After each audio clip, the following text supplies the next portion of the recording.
Aloha and welcome to the East Oahu Realty Report, second quarter 2016. If we look at the big picture, we can see that house prices in the United States rose 5.7% through the first quarter of 2016 year over year.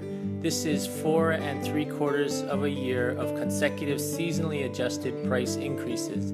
However, the Federal Housing Finance Agency notes that home price appreciation was somewhat less widespread than in recent quarters. 12 states, including Hawaii and the District of Columbia, actually saw price declines in the first quarter.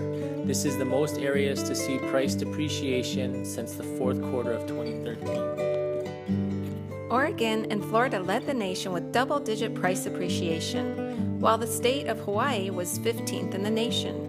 Hawaii saw an increase of just over 6%. Honolulu is ranked 40th in the nation after cities like number 1, Port St. Lucie, Florida, up about 15%, and number 2, Boulder, Colorado, up about 14%. If we look at the nation's financial stress index, in the second quarter of 2016, it is at a negative 1.2 points.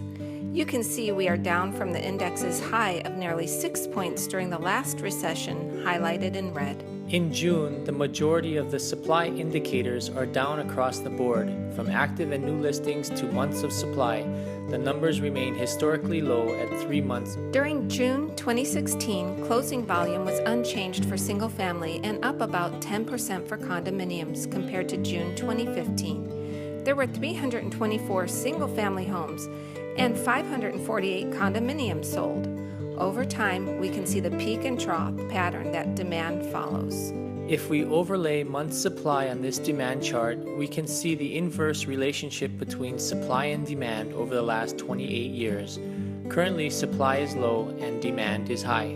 The effect of this low supply and high demand is likely what is putting upward pressure on median sale prices. The effect of this low supply and high demand is likely what is putting upward pressure on median sales price. In June, prices rose to new record highs. Single-family prices reached $760,000, up about 9%, and condominiums were up nearly 20% to $405,500. Projections through 2018 are that with an average of 4% growth, we could reach $850,000 for single-family homes and $450,000 for condominiums. Days on market is a good measure of market velocity, or how quickly homes are selling. In June, market velocity for single-family homes went up by about 22% and 9% for condominiums, indicating high demand and quick sales. If we compare market velocity and price point on Oahu's single-family homes, we see it is fairly consistent at the low end of prices at around 20 days on the market to sell. Once we hit 1.1 to 1.9 million, it jumps up 41%, and then at 1.9 million and above, it more than doubles to 65 days. The breaking point is at about 1.1 million. Anything below that in single-family homes on average is sold in several weeks, and above that could take months. For condominiums, the break occurs roughly at $475,000. In this chart, we can see the amount of real estate loans relative to total bank assets over the last 40 years. This indicates bank exposure to real estate purchases. Too low of a number is negative, and too high can indicate a bubble. We are currently at 25%. This is off 10 points from the ratio's high of 35% in the peak of the market in 2006. The line in the graph represents an index that tracks Hawaii's economy activity. We can see the last 5 U.S. recessions highlighted in red. Since the spring of 2010, the index has recovered 21.35 points. Who is buying Hawaii real estate? In the past 7 years, nearly 3/4 have been purchased by local residents. 23.5% have been from the U.S. mainland, and only 4% were foreign international buyers, with more homes being sold to buyers from Canada than buyers from Japan. Arrivals in the second quarter grew over 3% to a record high of over 4.4 million.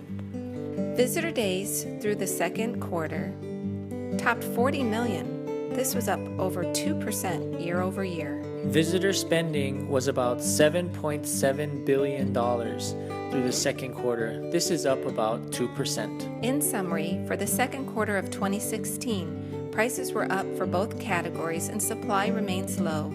Market velocity is between 2 and 3 weeks. And lastly, there is stability in Hawaii's economy. The neighborhood of the quarter is Ainahaina Kuli'o'o single-family homes. Demand is up. There was a 27% increase to 47 closed sales through the second quarter of the year. Market velocity increased by 38% to only 15 days on the market to sell property. This high demand and increased market velocity in the first half of the year may have caused Ainahaina Kuli'o'o single-family homes median prices to rise 16% to just over $1.2 million for single-family homes. These numbers earn Ainahaina Kuli'o'o single-family homes the neighborhood of the quarter. With the help of a proven professional, you can navigate this often confusing and difficult process with ease. When you work with East Oahu Realty, you work with a team of knowledgeable and experienced professionals equipped with special expertise. Thank you for watching, and until next quarter, aloha.